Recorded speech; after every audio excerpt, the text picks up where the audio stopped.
Hello everyone. ये civil services preliminary examination 2023 का दूसरा वीडियो है जहाँ पे हम क्वेश्चन नंबर 21 से आगे डिस्कस करेंगे क्वेश्चन नंबर 40 तक। सो ये सेट ए है। तो हम लोगों ने पहले कुछ रूल्स बनाए थे, तो रूल्स फिर से रिवाइज करना इम्पोर्टेंट है क्योंकि because rules are the one जो हमें अनप्रेडिक्टेबल क्वेश्चंस है उसमें सेल थ्रू कराने में मदद करती है। तो what were the some rules जो हमने लास्ट वीडियो में देखा था। पहला सबसे इंपॉर्टेंट है कि you have to read the questions properly and we have to underline the important term, जैसे कि इनकरेक्ट करेक्ट कहीं पे लिखा हुआ है, यहाँ पे कहीं कॉन्स्टिट्यूशन लिखा हुआ है या कहीं पे एक्ट लिखा गया है, नॉट फाउंड, इनकरेक्ट, ये सब जितने भी वर्ड्स है वो उसको हम लोगों को अंडरलाइन करना है and we have to be very calm by reading the questions. जितने कामली हमको क्वेश्चन पेपर रीड करना है उतने ही कामली हमें आंसर जो ऑप्शंस है वो भी रीड करने हैं। और देन वी हैव टू, सबसे इंपॉर्टेंट है कि सबसे जो एडवर्स आपको लग रहा है, जो सबसे एडवर्स जो ऑप्शन आपको लग रहा है उसे आप पहले पहले काट दें, पहले हटा दें, ताकि आपको बिल्कुल डाउट नहीं हो। तो you have to be very confident कि दिस ये तो बिल्कुल नहीं होने वाला है, तो दैट उसको आप हटा दीजिए पहले। Then some of the questions में you have to think practically.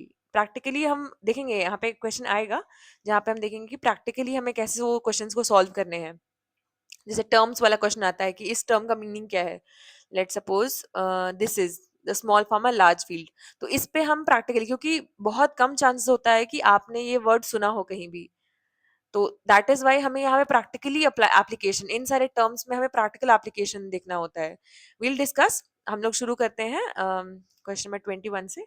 और क्या रूल्स थे, जैसे कहीं डेटा दिया हो, डेटा इन सेंस की कोई नंबर वाला कुछ दिया हो, दो तीन स्टेटमेंट में कहीं नंबर वाला कुछ दिया हो, not this, this is not number, ये नंबर, ये एक वैल्यू दिया हुआ है। यहाँ पे नंबर आपको दिया हो कि सपोज जैसे कि 20% कुछ है, 30% है, अगर दो स्टेटमेंट है तो कहीं पे नंबर अगर दिया हो तो वो हम वहां पे हमें गलत करना होता है, जैसे कि पहले हमने डिस्कस किया था। Let me show you, wait. जैसे यहाँ पे यूरेनियम में 60% वाला है, तो यहाँ पे स्टेट नंबर दिया हुआ है, तो ये इसका चांसेस बहुत ज्यादा हाई होता है कि गलत हो। तो दिस इज हाउ ये नंबर वाला होता है। और मिनिस्ट्रीज अगर कहीं दी हुई, मिनिस्ट्रीज भी गलत होती हैं। और डेटा फैक्ट्स अगर कहीं पे स्ट्रेट डेटा फैक्ट दिया हुआ हो तो थोड़ा एनालाइज करने के बाद हमें देखना है कि कहाँ सही हो रहा है, कहाँ गलत हो रहा है। और और हमने पिछले वाले वीडियो में ये भी देखा था कि जो ऑड नंबर ऑफ स्टेटमेंट्स है तो उसमें चांसेस है कि ऑड नंबर वाले ही, जैसे कि अगर तीन स्टेटमेंट है तो या तो ऑल ऑफ द अबव होगा, chances chances are very much high कि या तो ऑल ऑफ द अबव सही होगा या तो वन सही होगा, like odd number of statements. या तो वन स्टेटमेंट सही होगा या तो तीनों स्टेटमेंट सही होगा, टू होने का चांसेस बहुत कम है स्टेटमेंट वाले में, मैच द फॉलोइंग वाले में नहीं। मैच द फॉलोइंग वाले में हमने देखा था ओनली दो स्टेटमेंट्स होने के चांसेस ज्यादा सही होते हैं, जैसे कि इस वाले क्वेश्चन में हमने देखा था, क्वेश्चन में टू था आई थिंक सो। तो यहाँ पे ओनली टू पेयर्स होने का चांसेस ज्यादा होता है, तो हमने ये कुछ ऐसे देखे थे। और जो इम्पोर्टेंट चीजें हैं जो हमें प्रिपेयर करनी है, जैसे कि अम, कुछ टर्म्स, जैसे कि वाटर बॉडीज, हमें जैसे अगर आप प्रिपेयर करें तो वाटर बॉडीज देख लीजिए और प्रीवियस ईयर क्वेश्चंस को कैसे एनालाइज करना है। हमने ये भी देखा, जैसे कॉन्गो बेसिन के बारे में आप सर्च करिए, कैमरून, ये चारों जगह पे हो सकता है नेक्स्ट ईयर आपको इन्हीं सब पे क्वेश्चंस आए। एंड कॉन्गो बेसिन पे आया भी है 2024 में question. So this is how you have to analyse the previous year questions. और कंटेम्प्रेरीज भी जनरली रॉन्ग होते हैं। और आपको कहीं पे प्रॉब्लम हो रही हो तो आप हिंदी वर्जन में भी देख सकते हैं। तो हिंदी वर्जन में कई बार होता है कि आपको बहुत डिफिकल्ट लग रहा होता है इंग्लिश में, एंड हिंदी में वो सिंपल हो चुका होता है, जैसे वो कच्छ भूमि वाला क्वेश्चन था। आज हम लोग नेक्स्ट क्वेश्चन देखेंगे। और हम आज यहाँ पे ये सबसे इम्पोर्टेंट है कि बहुत सारे जगहों पे रूल्स काम नहीं करते हैं, तो ये वो सेक्शंस है, सेक्शन बेसिकली क्वेश्चंस पे काम करते हैं रूल्स, लेकिन कुछ ऐसे सेक्शंस जैसे कि आप इकोनॉमी ले लीजिए और पॉलिटी, यहाँ पे रूल्स काम करने के चांसेस बहुत कम हो जाते हैं। पर यहाँ पे हम फिर भी बहुत ज्यादा हाई स्कोर कर सकते हैं, कैसे? क्योंकि इकोनॉमी एक ऐसा यहाँ पे टॉपिक है जहाँ आपका अगर बेसिक्स क्लियर है कि आपको पता है कि कैपिटल क्या होती है, आपको पता है कि इंटरेस्ट रेट क्या होता है, गवर्नमेंट बॉन्ड, बिल्कुल छोटी-छोटी चीज़ें का अगर आपके मीनिंग क्लियर है, तो बहुत ईज़ी हो जाता है, बहुत डिफिकल्ट क्वेश्चन नहीं पूछते हैं वो। कई बार ऐसा हुआ है कि पीपल आर गेटिंग स्टक कि इन बहुत दिखने में बहुत बड़ा क्वेश्चन लग रही है, बहुत बड़ा क्वेश्चन लग रहा है, पर आई एम टेलिंग यू बहुत सिंपल क्वेश्चन होता है, बहुत सिंपल और बेसिक चीजें पूछते हैं वो इकोनॉमी में। दे वांट टू नो कि आपका कॉन्सेप्ट क्लियर है कि नहीं। And same goes with polity, and that is why यहाँ पे पॉलिटी और इकोनॉमी में हमें रूल्स नहीं अप्लाई करने हैं उतना ज्यादा, हमें यहाँ दिमाग लगाना है। और वहां पे दिमाग लगाने में, एंड ये दिमाग लगाने में बहुत सिंपल क्वेश्चंस सॉल्व हो सकते हैं बहुत सिंपली। एंड यहाँ पे कोई ट्रैप नहीं रहता है, बिल्कुल जो आपने पढ़ा है, जो आपको समझ में आ रहा है, आप वो उसके साथ जाइए, आपका आंसर सही होगा। तो हम लोग यहीं पे देखेंगे कि यहाँ पे कैसे रूल्स अप्लाई नहीं होते, यहाँ पे कॉमन सेंस अप्लाई होता है। Economy and polity I am talking about. तो पहला ये क्वेश्चन इकोनॉमी का सेक्शन शुरू होता है यहाँ पे 21 से। The interest income from deposits in infrastructure investment trust in which distributed to their investors is exempted from tax. यहाँ बोला है ये कि एग्जेम्प्टेड फ्रॉम टैक्स है, but the dividend is taxable.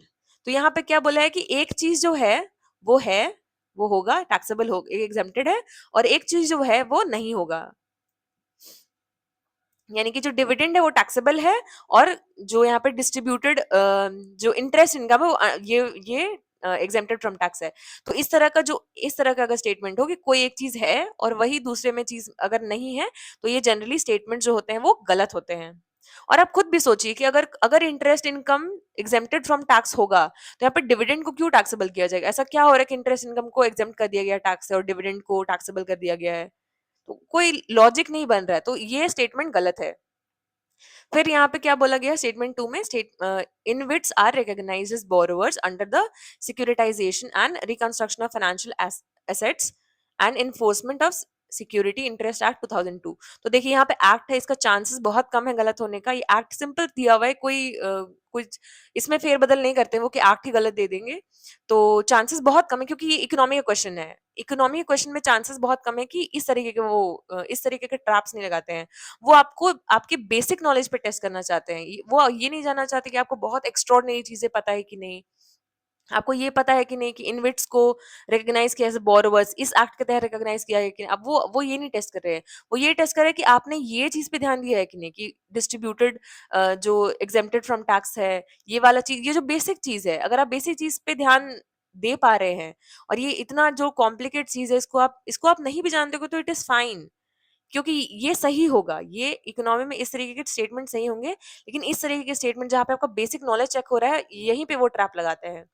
तो दिस इज की statement 1 is incorrect and statement 2 is correct. फिर next है, in the post pandemic recent past many central banks world wide had carried out interest rate hikes. It is a simple plain statement, तो this is fine. कि post pandemic world recent past में बहुत सारे central banks ने world wide अपने carried out interest rate hikes, तो फिर उन्होंने पैसा, क्योंकि गवर्नमेंट ने बहुत पैसा बांटा था, तो इंटरेस्ट रेट हाइक इन्फ्लेशन को कंट्रोल करने के लिए इंटरेस्ट रेट हाइक्स किए गए थे। ठीक है, इट इज फाइन। स्टेटमेंट 2 कहता है सेंट्रल बैंक्स जनरली अज्यूम, देखिए बहुत सिंपल प्लेन ये है, जनरली अज्यूम, वो अज्यूम करते हैं that they have the ability to counteract the rising consumer prices via monetary policy means. तो मॉनेटरी पॉलिसी में जितने भी एक्शंस होते हैं, वो आपका इंटरेस्ट रेट हाइक्स को भी तो अफेक्ट कर सकते हैं। तो इट इज फाइन कि ये जो स्टेटमेंट है, बिल्कुल देखिए जनरली अज्यूम बोला है, सर्टेनली नहीं बोला है, या फिर मस्ट शुड, इस तरह के वर्ड्स नहीं यूज किए गए हैं।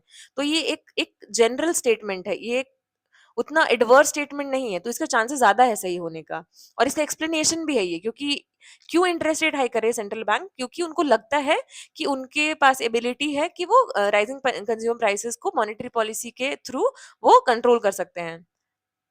So this is both statements are correct and statement 2 is the correct explanation of statement 1.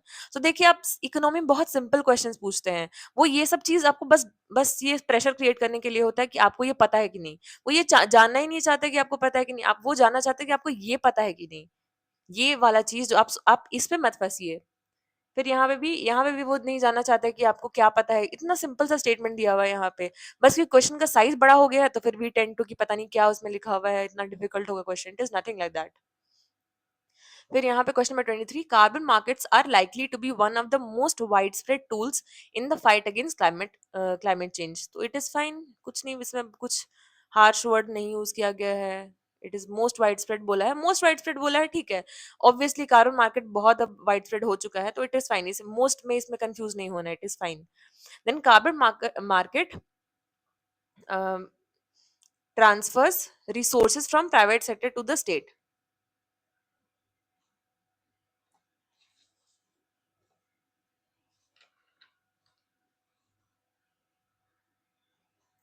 तो यहाँ पे बोला गया कार्बन मार्केट ट्रांसफर करता है resources from the private sector to the state. तो यहाँ पे कार्बन मार्केट में क्या होता है कि वो कार्बन क्रेडिट्स वगैरह सब कुछ होता है, तो उसमें रिसोर्सेज इन सेंस की जो कार्बन क्रेडिट्स हो रहे हैं वो अ, उसका जो मार्केट जो लेन देन होता है तो उस पे डिपेंड करता है। तो ये ठीक है, ये हो सकता है कि resources from the private sector to the state, क्योंकि एक्चुअली तो स्टेट को मेंटेन करना था, जो कार्बन न्यूट्रलिटी है वो स्टेट पे मेंटेन करना होता है। तो दिस स्टेटमेंट इज ऑल्सो, आप अगर आप इन्वायरमेंट पढ़ेंगे तो आपको समझ में आएगा कैसे कार्बन मार्केट कैसे काम करता है। तो this statement is also, this statement उतना एडवर्स नहीं बोला गया, इट इज फाइन कि ये ठीक है, ये होता है। पर पर यहाँ पे ये तो कारण इसका नहीं बताया गया कि कार्बन मार्केट अगर वाइड स्प्रेड है टूल, तो क्यों वाइड स्प्रेड है, उसका रीजन ये तो नहीं जा रहा है कि कार्बन मार्केट ट्रांसफर करता है। ये तो मैकेनिज्म बता दिया है, ये तो ये थोड़ी बताया है कि ये वाइड स्प्रेड क्यों है। तो the statements, both the statements are correct, पर करेक्ट एक्सप्लेनेशन नहीं है ये इसका, ये एक्सप्लेनेशन किसी और चीज का है। यहाँ पे स्टेटमेंट कुछ और बोला गया है। तो both the statements are correct, लेकिन ये करेक्ट एक्सप्लेनेशन नहीं है। C, both the statements 1 and 2 are correct and statement 2 is not correct explanation of the statement 1। देखिए, इन इस तरह के क्वेश्चंस में आपका रूल्स नहीं काम करता है, इन सेंस की यहाँ पे आपको कॉमन सेंस काम करता है। यहाँ पे आप जो पढ़ करके आए हैं, आप कार्बन मार्केट के बारे में पढ़ेंगे तो आपको समझ में आएगा कैसे रिसोर्सेज जो होते हैं उनको उनको वैल्यू लगाई जाती है, कैसे कार्बन जो क्रेडिट्स है उसको ट्रांसफर किया जाता है। तो ये सारी चीजें आप वहां पढ़ेंगे तो आपको समझ में आएगा दोनों स्टेटमेंट्स है तो सही, पर दोनों लिंक्ड नहीं है, क्योंकि ये यही बोला है कि स्टेटमेंट टू को एक्सप्लेन करना है। स्टेटमेंट जो दूसरा स्टेटमेंट है is the correct explanation of statement 1 होना चाहिए, पर ऐसा तो नहीं है। सो नेक्स्ट क्वेश्चन है, which of the following activities of Reserve Bank of India is considered to be a part of sterilisation. Important word है ये स्टरलाइजेशन। ये आपने अगर इकोनॉमी पढ़ा होगा तो एकदम बेसिक क्वेश्चन है ये। Conduct open market operations, open market operations में खरीद बेच होती है। तो फिर यहाँ पे स्टरलाइजेशन में क्या हो रहा है कि आप स्टरलाइजेशन में जो मनी है एक्चुअली उसको कंट्रोल किया जा रहा है, तो ये ओपन मार्केट ऑपरेशंस के थ्रू ही होता है। ओवरसाइट, अब देखिए लेट सपोज आपको नहीं भी आता है फिर भी आप देखिएगा oversight of settlement and payment system, सिर्फ ओवरसाइट करने से कैसे हो जाएगा स्टरलाइजेशन। फिर यहाँ पे debt and cash management for central and state, सिर्फ मैनेज मैनेज कर रहे हैं हम। फिर यहाँ पे regulating the functions of non banking financial institutions. अब ये देखिए कि ओपन मार्केट ऑपरेशंस में कहीं ना कहीं ये तीनों चीजें इफेक्ट हो रही है, सब कुछ हो रहा है, ये रेगुलेशन भी हो रहा है, कहीं थोड़ा मैनेजमेंट भी हो रहा है, ओवरसाइट सब कुछ हो जा रहा है, ये तीनों का सार है ए। तो ये कैन सी कि ये बहुत सिंपल क्वेश्चन था इकोनॉमी में, अगर आपने पढ़ा होगा तो आपको समझ में आ जाएगा कि ओपन मार्केट ऑपरेशंस क्या होता है और कैसे स्टरलाइजेशन होता है। तो रिजर्व बैंक ऑफ इंडिया के कंटेक्स्ट में, क्योंकि आप रिजर्व बैंक ऑफ इंडिया बहुत इंपॉर्टेंट इकोनॉमिक कंटेक्स्ट में बहुत इंपॉर्टेंट, आप पढ़ेंगे तो उसको खुद ही समझ में आ जाएगा। पर या it is easy and it is fine, it is doable. फिर consider the following markets. Following markets में बोला गया है कि government bond market, call money market, treasury bill market, stock market. It is also simple basic economy के question है। That is why we are saying कि economy में इतना रूल्स काम नहीं करता, क्योंकि यहाँ पे सिंपल क्वेश्चन ही पूछते हैं, सिर्फ आपका जो बेसिक आपका जो अंडरस्टैंडिंग है वो ही बस पूछा जाता है। तो यहाँ बोला गया how many of the above are including capital markets. तो कैपिटल मार्केट क्या होता है वो आप देखेंगे कैपिटल मार्केट क्या होता है। तो यहाँ पे देखिए और भी यहाँ पे कैसे, यहाँ पे अगर रूल भी देखते हैं, रूल भी काम करता है यहाँ पे कैसे कि यहाँ पे 4 ऑप्शन है, 4 में से 2 ही आपको, अगर फिर भी डाउट हो रहा है, अगर आपको लग रहा है 3 है या 4 है, तो यहाँ पे 4 में से सिर्फ 2 ही ऑप्शन, जैसे कि हमने ये वाला देखा था, अगर 4 है या 2 है तो इसमें से या तो चारों होंगे या तो 2 ऑप्शन, मैंने मतलब यानी कि अगर जितने नंबर ऑफ ये हैं उसी के हिसाब से उतने ही इवन, अगर इवन नंबर्स है ये तो इवन नंबर ऑफ ऑप्शन सही होगा, यानी कि 2 होगा या फिर ऑल 4 होगा। तो you have to be but कि कौन कौन से कैपिटल मार्केट में कौन कौन आ रहा है, कैपिटल में किस में चेंज हो रहा है, तो you have to be very clear कि कैपिटल मार्केट क्या होता है and these all bond market क्या होता है, कॉल मनी मार्केट क्या होता है, कैपिटल किस में आ रहा है, तो you have to be very clear. और ये बहुत सिंपल क्वेश्चन है, ओनली 2 होगा इसमें। इतना डिफिकल्ट भी नहीं था ये इस तरह के क्वेश्चंस, तो that is what I am saying. यहाँ पे देखिए ये डिफिकल्ट होता है कि स्मॉल फार्मर लार्ज फील्ड, ये मुझे दिक्कत हुई थी एग्जाम हॉल में। क्यों? क्योंकि देखिए ऐसा कॉन्सेप्ट पूछा जाता है कि बेस्ट डिस्क्राइब्स क्या होता है। तो which one of the following best describes the concept of small farmer large field.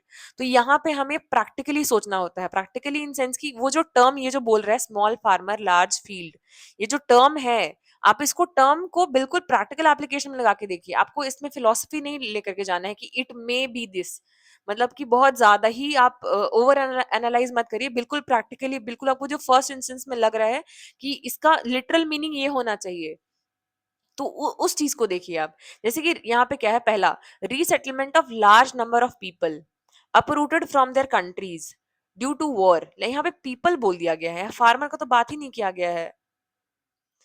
by giving them a large cultivable land which they cultivate collectively and share produce। यहाँ people का resettlement बोला है, farmer का नहीं बोला। उसको बोला गया कि पहले पीपल थे, नॉर्मल पीपल, वो बाद में फार्मर बने हैं। तो स्मॉल फार्मर लार्ज फील्ड तो नहीं होगा, यानी कि यहाँ पे पहले फार्मर होना चाहिए, तो यानी कि ये तो नहीं होगा। फिर यहाँ बोला है कि लेट सपोज, चलिए सी में देखते हैं, मेनी मार्जिनल फार्मर्स।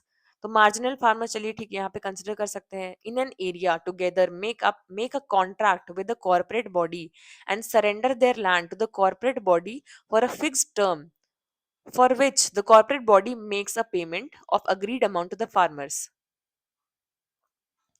तो यहाँ पे यहाँ बोला स्मॉल फार्मर लार्ज फील्ड, तो this is what it is saying कि यहाँ पे ये मार्जिनल फार्मर है और बहुत सारे मार्जिनल फार्मर साथ में आते हैं और एक कॉन्ट्रैक्ट बनाते हैं, और फिर ये तो एक्चुअली ये तो हो रहा है। आप जो कमर्शियल फार्मिंग में देखते हैं कि यहाँ पे जो फार्मर्स होते हैं वो कॉर्पोरेट बॉडी में कॉन्ट्रैक्ट बनाते हैं। तो ये तो नया कॉन्सेप्ट नहीं है कि it might not happen, but ठीक है, वी डोंट नो, चलिए ठीक है, let suppose we may consider it. हो सकता है, मुझे मुझे डाउट हो रहा था इसमें शुरू में कि हो सकता है, ये भी हो सकता है। The next, the company extend loans, technical knowledge, and material inputs to a number of small farmers in an area so that they produce the agricultural commodity required by the company for its manufacturing process and commercial production।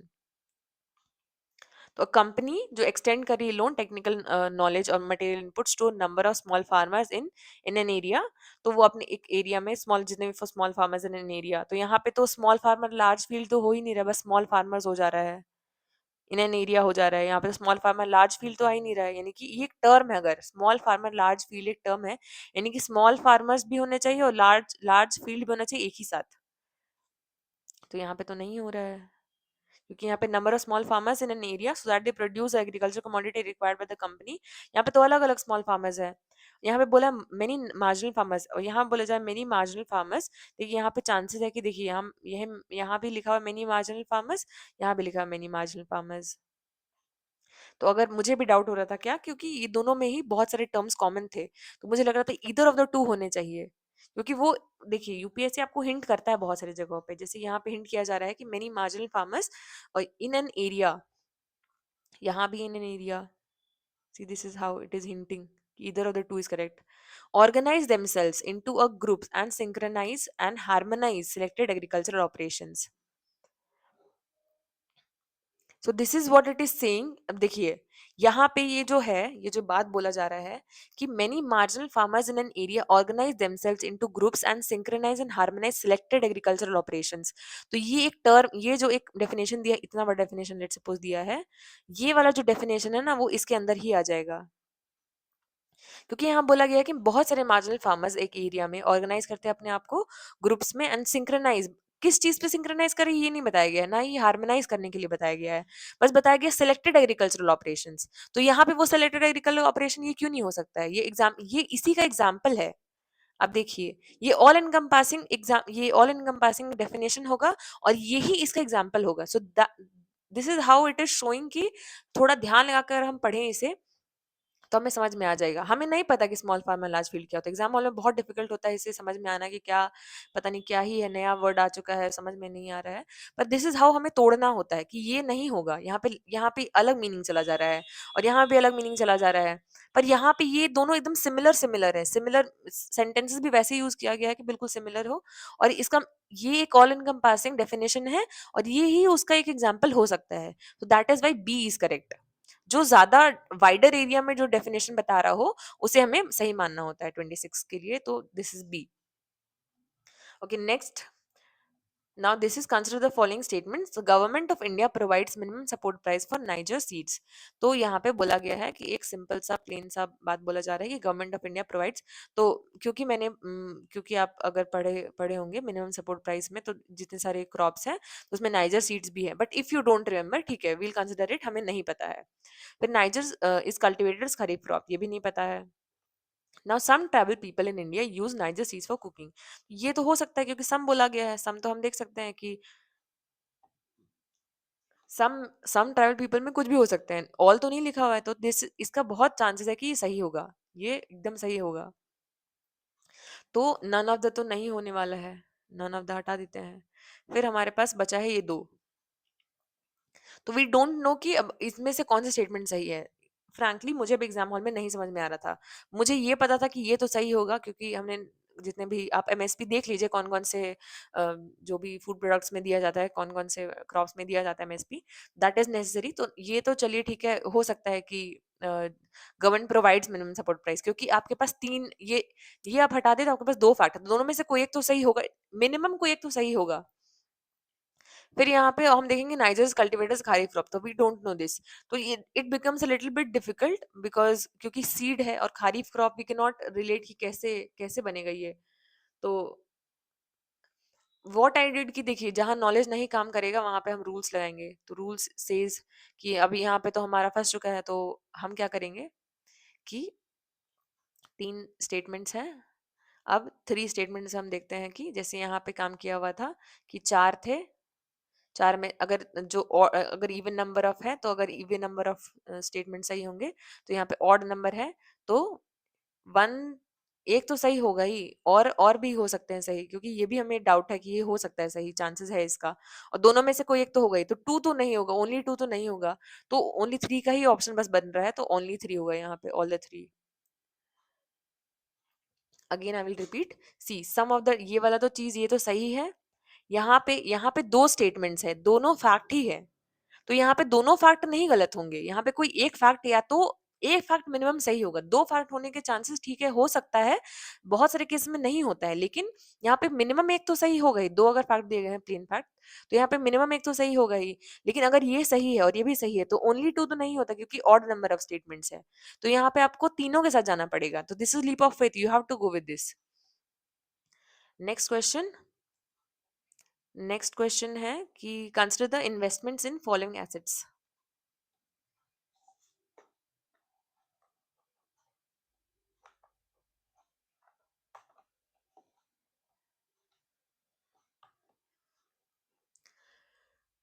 So it is brand recognition, inventory, intellectual property, and mailing of the clients.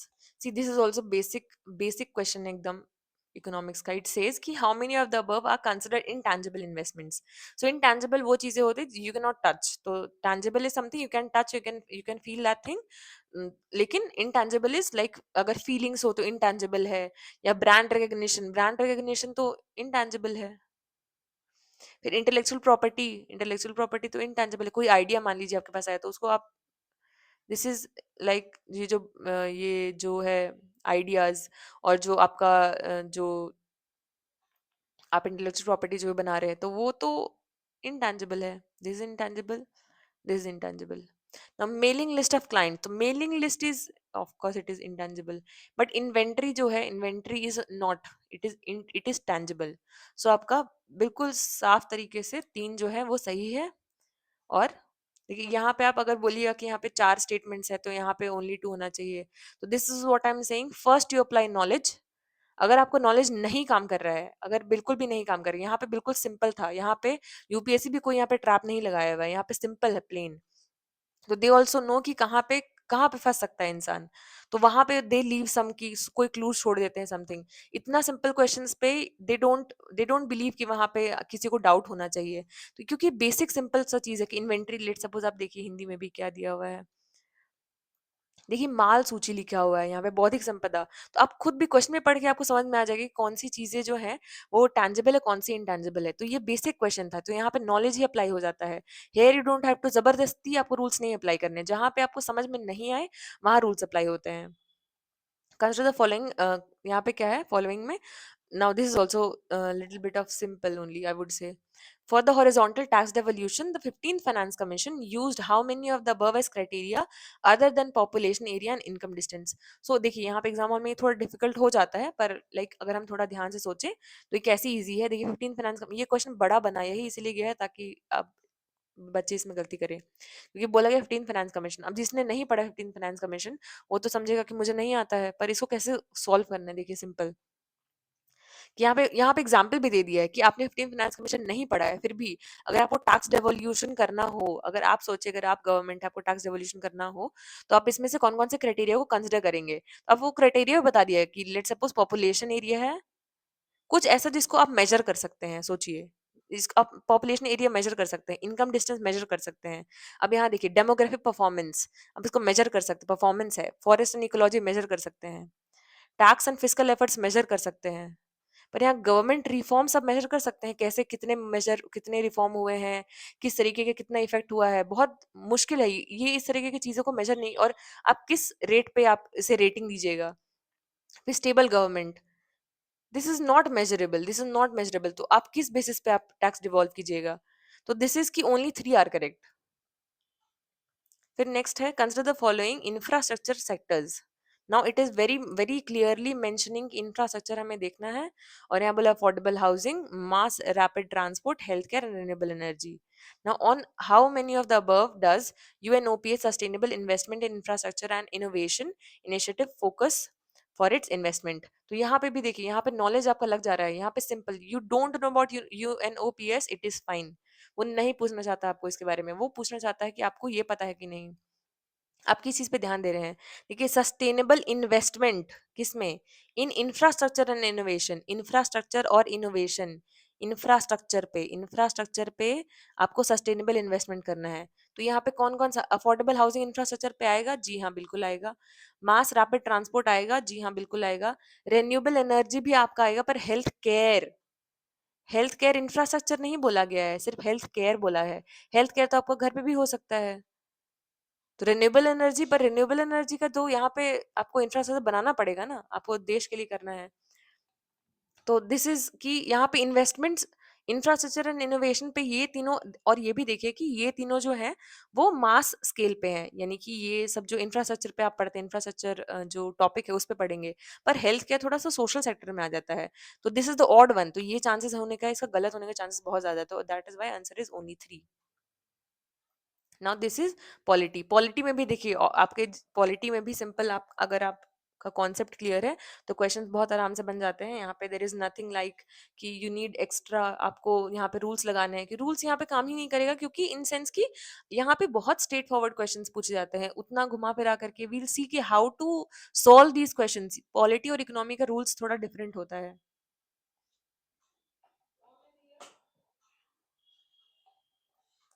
तो in essence what does due process of law mean. तो what is due process of law, तो when you will read Lakshmikanth, बिल्कुल ये तो पता है due process of law. Even if you read any book, I have read from Lakshmikanth, so उसमें बिल्कुल लिखा हो the principle of natural justice, this is due process of law. क्योंकि procedure establish by law is a different thing, fair application of law is a different thing, equality before law is different thing. The principle of natural justice वो ऐसा चीज जो बाकी सबको encompass कर रहा हो, वो ही होगा actual definition. Now, this is also very simple. Statement 1 says in India, prisons are managed by state governments with their own rules and regulations for the day to day administration of prisons. Now, it is very straight. What it is saying, prisons are managed by state governments. तो ये central ये state list में आता है, हमें पता है prisons, तो इट इज फाइन कि ये स्टेटमेंट ठीक है। फिर यहाँ बोला गया है कि स्टेटमेंट 2 में कि in India prisons are governed by the Prisons Act of 1894, which expressly kept the subject of prison in control of provincial government, sorry। तो यहाँ पे देखिए, do not confuse with expressly। Do not confuse with कि यहाँ पे act दिया हुआ है। एक्ट जनरली यहाँ पे सही होते हैं। एंड इवन दिस सेइंग कि यहाँ पे ये बता रहा है, ये यूपीएससी यहाँ बता रहा है कि हाँ देखिए ये जो है prisons are governed by the prisons act. How? देखिए आपको पता है कि जो प्रिजन्स है वो स्टेट गवर्नमेंट स्टेट लिस्ट में आते हैं, तो ये तो बिल्कुल सही है। एंड इट इज सेइंग कि in India prisons are governed by prisons act 1894 which expressly kept the subject of prisons in the control of provincial government. तो प्रोविंशियल गवर्नमेंट के तो सब्जेक्ट में है ही ऑलरेडी, तो ये तो बता ही रहा है, ठीक है। तो इस बात को तो असर्ट कर रहा है ये, तो ठीक है। और प्रिजन्स एक्ट इसके तहत किया गया है, तो it is also fine, it is correct. वो बता रहा है आपको, यहाँ पे कुछ अलग बात गलत बात नहीं लिखा हुआ है। एंड डू नॉट गो फिर यहाँ पे एक्सप्रेसली देखिए, पॉलिटी और इकोनॉमी में आपको थोड़ा ध्यान लगा करके रूल्स लगाने हैं, क्योंकि यहाँ पे आपको नॉलेज का प्रोपोर्शन बहुत ज्यादा लगाना होता है। और यहाँ पे जनरली एक्ट्स वगैरह नहीं गलत होते हैं, तो दिस इज कि स्टेटमेंट वन और स्टेटमेंट टू दोनों ही सही है, और स्टेटमेंट टू जो है is a correct explanation of statement one, तो this is you can go with it. फिर नेक्स्ट है, which of the following statements best reflect the chief purpose of constitution of the country. सोचिए इतना simple question पूछा है कि constitution का chief purpose क्या है। आई थिंक लिबर्टी का मीनिंग पूछा गया था, तो दिस इज कि you have to be very clear with जो भी आप पढ़ रहे हो पॉलिटी में, वेरी क्लियर रहिए कि क्या हर एक चीज का मीनिंग होता है। कॉन्सेप्ट क्लियरेंस में बहुत ध्यान देना पड़ता है इसमें, क्योंकि पॉलिटी और इकोनॉमी ही ऐसा सब्जेक्ट है जहाँ पे आपको कॉन्सेप्ट क्लियर होने से आराम से प्रीलिम्स के बहुत सारे क्वेश्चंस बन सकते हैं। सो it is asking the chief purpose, chief सबसे इंपॉर्टेंट, सबसे चीफ पर्पस क्या है कि कॉन्स्टिट्यूशन क्यों होता है। तो फिर यहाँ बोला गया कि it determines the objective for making of necessary law. चलिए ठीक है, ये हो सकता है। It enables the creation of political offices and government. तो ये चीफ पर्पस तो नहीं होगा, चीफ सबसे इंपॉर्टेंट होता है। ये पर्पस है पर it is not chief purpose. Now it defines and limit the powers of the government, ठीक है, इसको भी कंसिडर करेंगे। और यहाँ पे it secure social justice, social equality and social security. तो ठीक है, इट सोशल भी होता है, इकोनॉमिक भी होता है, पॉलिटिकल भी होता है। तो यहाँ पे सिर्फ ये तो नहीं है, तो चीफ पर्पस तो ये नहीं होगा, ये पर्पस है पर चीफ पर्पस नहीं है, तो ये भी हम हटा देंगे। तो डी भी नहीं होगा और बी भी नहीं होगा। आई मीन कि ये पर्पसेस है पर चीफ नहीं है। फिर यहाँ पे है कि it determines objective for making of necessary laws. Now अब अगर आप ये देखिएगा, it defines and limits the power of the government. तो अगर पावर ऑफ द गवर्नमेंट है, तो पावर गवर्नमेंट का क्या काम होगा कि नेसेसरी लॉ बनाना। तो यानी कि ये जो है, ये वाला एक, यही एक ऑल एनकम्पासिंग डेफिनेशन है, और ये उसका सब सब सब एग्जाम्पल है। जैसे कि हमने पहले भी देखा था, स्मॉल फार्मर लार्ज फील्ड में हमने देखा था, यहाँ पे भी देखा था कि जो ये वाला जो था, ये इसका ये ऑल एनकम्पासिंग मीनिंग है, और ये इसका substitute, substitute not in sense कि एक एक सब एग्जाम्पल है ये, तो इसका एक एक हिस्सा है ये एक। सेम गोज यहाँ पे भी देखिए कि chief purpose, it defines and limits the power of the government. ये लिमिट करता है, कॉन्स्टिट्यूशन बता देता है कि ये रिटन हो या फिर अनरिटन हो, ये बता देता है कि this is the power of the government. जो भी गवर्नमेंट होगी वो इस तरीके से अपना काम करेगी, और लोगों के पास ये पावर्स होंगे और ये राइट्स होंगे, ये ड्यूटीज होंगे। एंड उसके बेसिस पे डायरेक्टिव प्रिंसिपल जैसे कि हमारे में है, तो डायरेक्टिव प्रिंसिपल्स वो बताते हैं कि हमारा लॉ बनाना का क्या, जो लॉ होगा वो किस तरह से बनेगा, ऑब्जेक्टिव मेकिंग लॉ। तो this is what it defines and limits the power of the government. तो ये एक ऑल एनकम्पासिंग डेफिनेशन है, एंड ये इसका पार्ट है एक। So this is correct. So you have to focus like this, ऐसे सोचना होता है एग्जाम में। नाउ क्वेश्चन नंबर 34, ना सी 34 को इसको ओमिट कर दिया गया था, why it was omitted. C, in India which of the following constitutional amendments was widely believed. C believed, अब किसके बिलीफ के हिसाब से हम चलेंगे बताइए। To be enacted to overcome the judicial interpretation of fundamental rights. तो this was very ambiguous question कि किसके भरोसे पे, किसके बिलीफ के हिसाब से चलना है, and that is why it was omitted. So next question, consider the following organizations.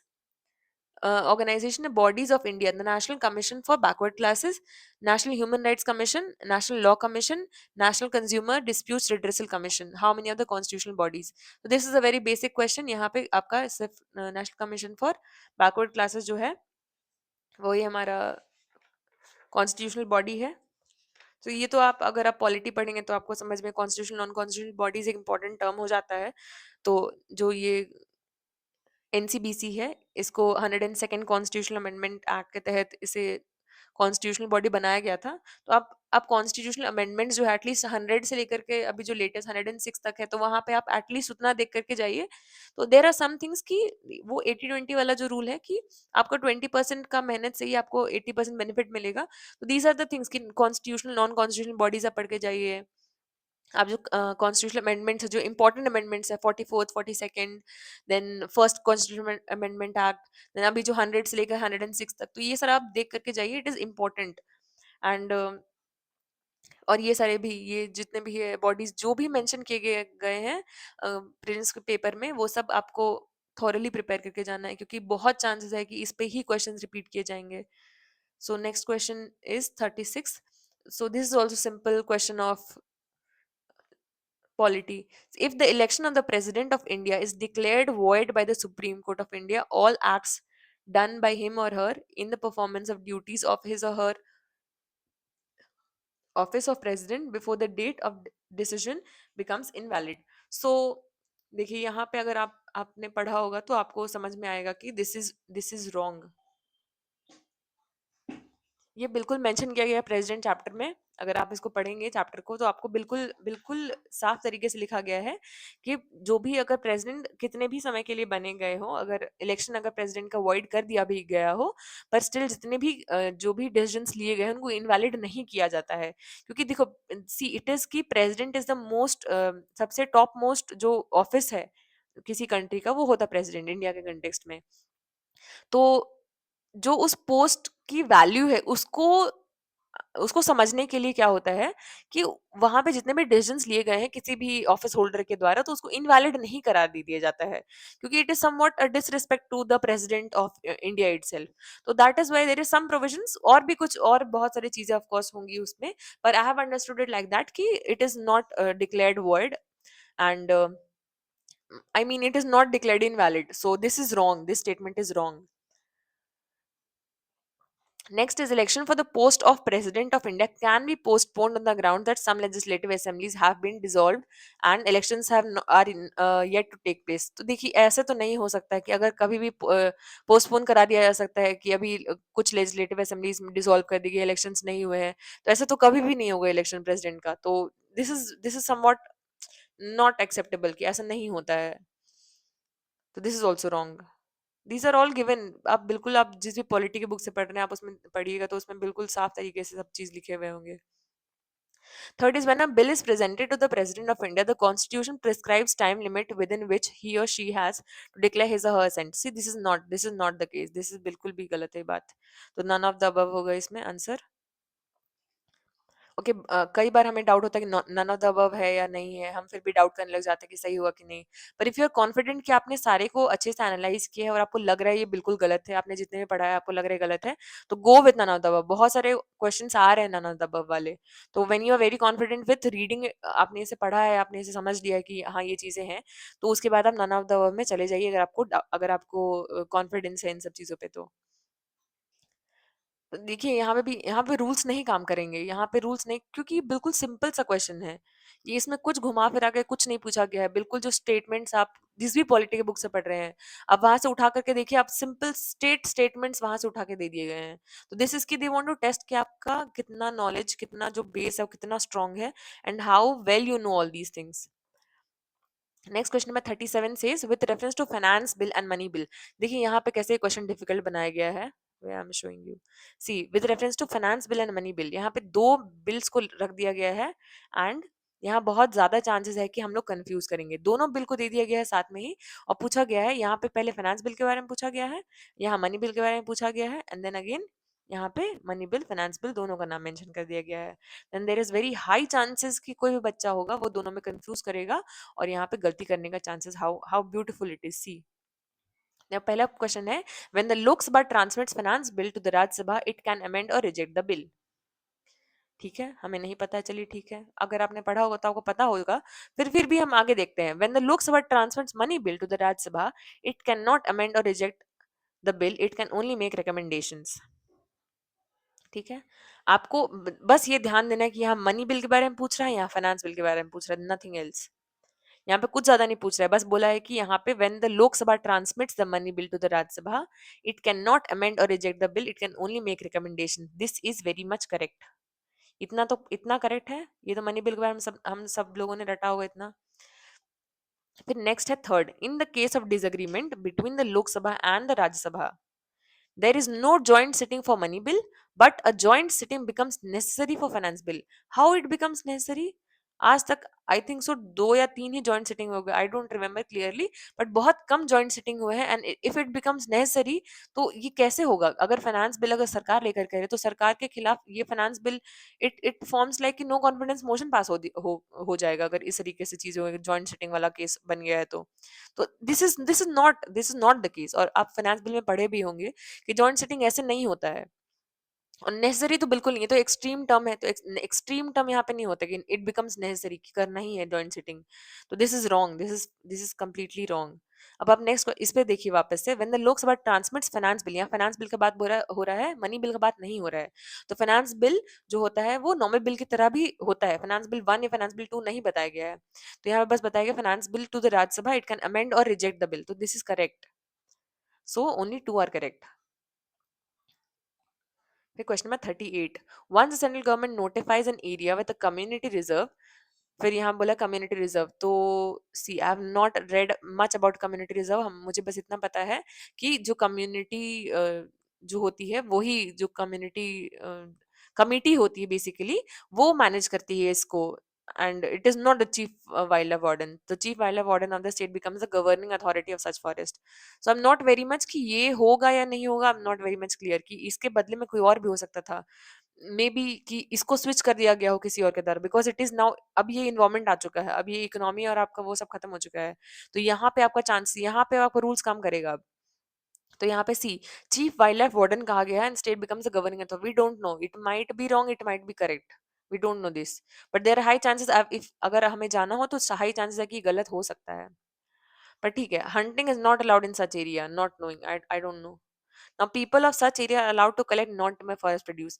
देखिए कहीं पे भी नॉन टिम्बर फॉरेस्ट प्रोड्यूस और पीपल वहां के जो रह रहे हैं, हो सकता है कि अलाउ कर दिया जाए कि ठीक है नॉन टिम्बर ही, कोई आपको पेड़ नहीं काटने के लिए बोला जा रहा है। और फिर people of such area are allowed traditional agriculture practices ना, I was a little that, थोड़ा सा डाउट में कि ट्रेडिशनल एग्रीकल्चरल प्रैक्टिसेस अगर हो, अगर अगर झूम कल्टीवेशन हो, तो वहां पे तो it may not be allowed उन उन वो सब तरीके के ट्रेडिशनल एग्रीकल्चर प्रैक्टिसेस, पर अगर माइल्ड एग्रीकल्चरल प्रैक्टिस है तो वो अलाउ कर दिए जाएंगे। तो I was very much doubtful कि यहाँ पे क्या क्या करना है, तो नॉट वेरी मच क्लियर कि चारों में से कौन सही है, पर एक एक तो सही है, चलिए ये तो सही है।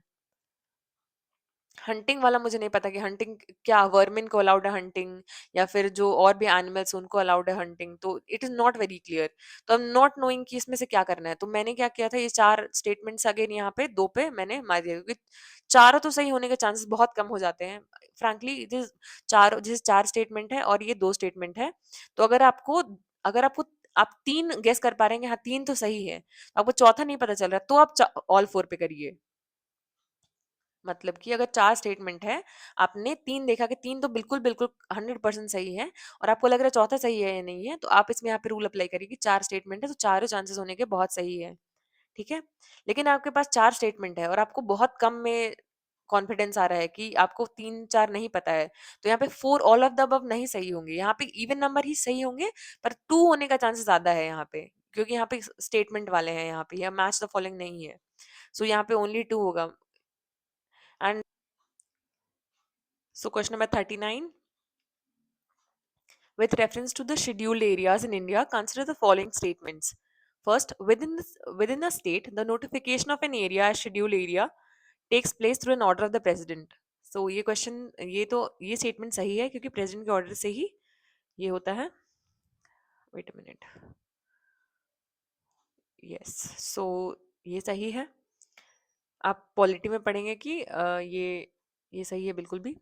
फिर नेक्स्ट है, the largest administrative unit forming the scheduled area is district and the lowest cluster of villages in the block. So देखिए मुझे ये नहीं पता है एग्जैक्टली ऐसा होता है, पर ये हो सकता है, ये इसका चांसेस बहुत ज्यादा होने का, क्योंकि उतना एडवर्स स्टेटमेंट नहीं दिया गया है.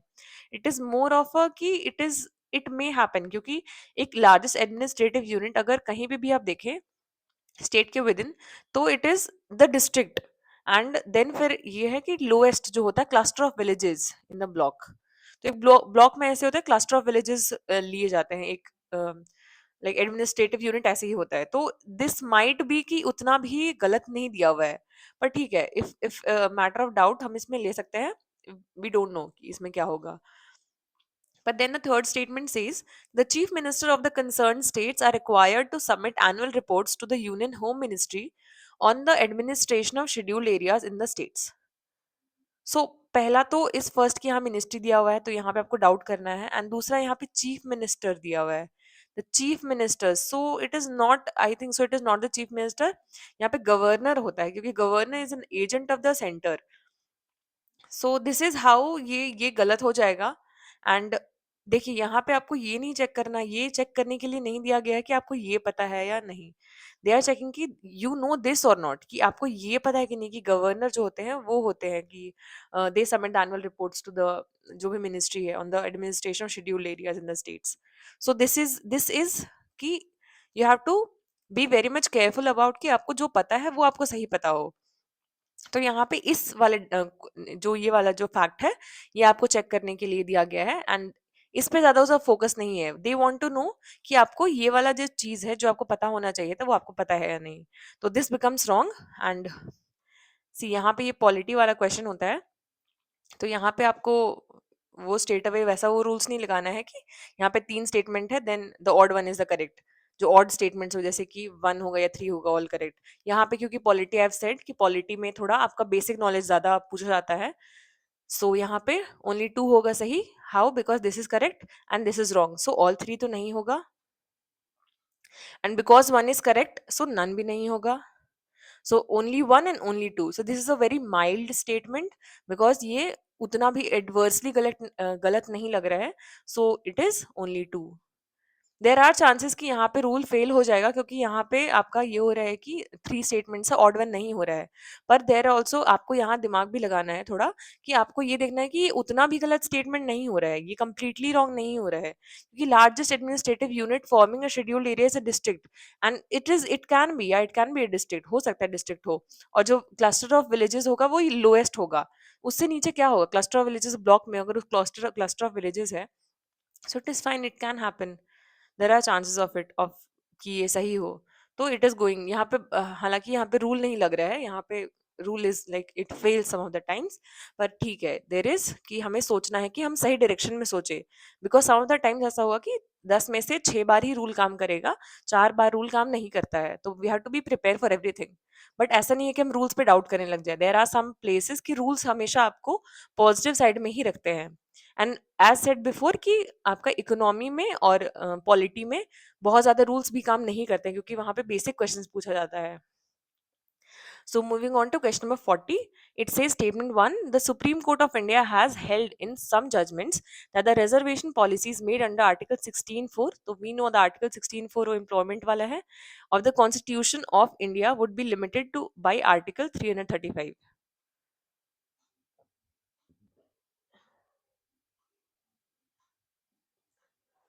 So let's suppose we don't know Article 335, but यहाँ बोला गया है for the maintenance of efficiency of administration. Let suppose आपको नहीं पता है।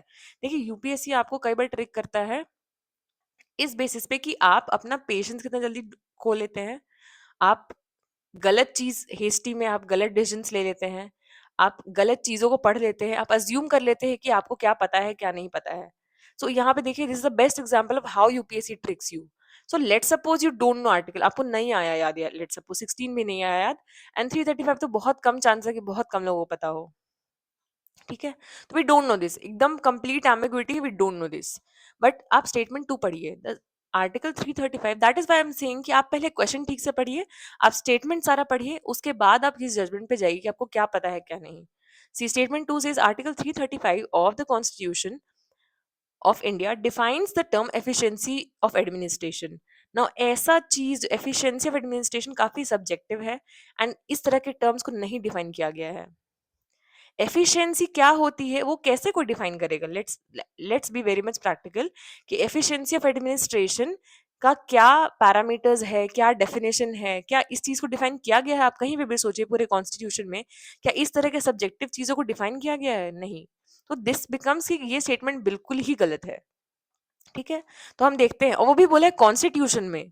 आप किसी रूल बुक में बोले होते या फिर किसी कमिटी में कहीं बताया गया होता तो वी कैन बी कि वहां पे हो सकता है, पर यहाँ कॉन्स्टिट्यूशन की बात की है। कॉन्स्टिट्यूशन में कभी भी इस तरह के टर्म्स के डेफिनेशन नहीं दिए गए हैं, तो वो भी एफिशिएंसी ऑफ एडमिनिस्ट्रेशन।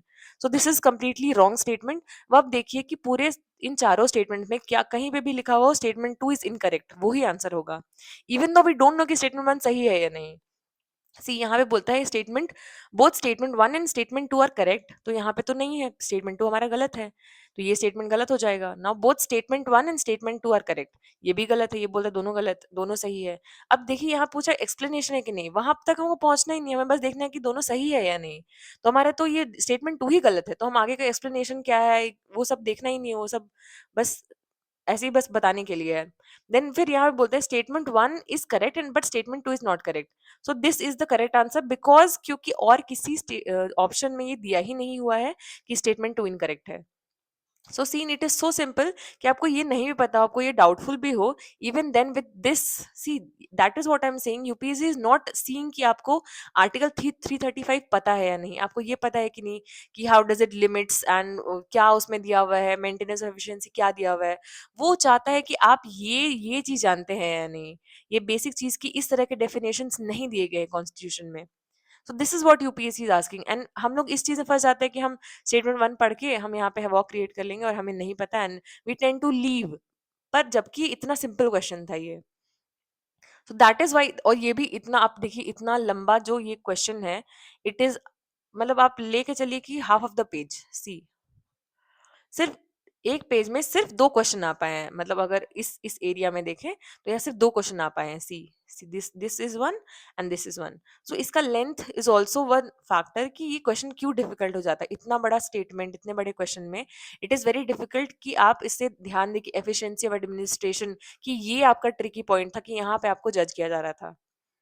एंड जब भी आप देखें कि ये भी उतने ही मार्क्स का है एंड दिस क्वेश्चन इतना छोटा सा है, this is also the same marks, पर यहाँ पे इसका इतना बड़ा वेटेज बना दिया गया है सिर्फ इसीलिए क्योंकि इसमें स्टेटमेंट्स बहुत सारे हैं, ऑप्शंस इतने बड़े बड़े हैं, इनमें 2 स्टेटमेंट्स दिए गए हैं, तो इसमें जब इतना बड़ा, तो इतना आप 5-7 लाइन का एक स्टेटमेंट पढ़िए और यहाँ पे उस पूरे 5-7 लाइन में पूरा क्वेश्चन आपका हो गया है। तो this is what it is making it difficult, कि वे नॉट फोकसिंग कि क्या पूछा जा रहा है, वे रादर दैन की सिंग साइज और जो स्ट्रक्चर है उसको देख करके sometimes we get very much frustrated, और हमें लगता है कि पता नहीं हमें आता है या नहीं, and this paper is difficult.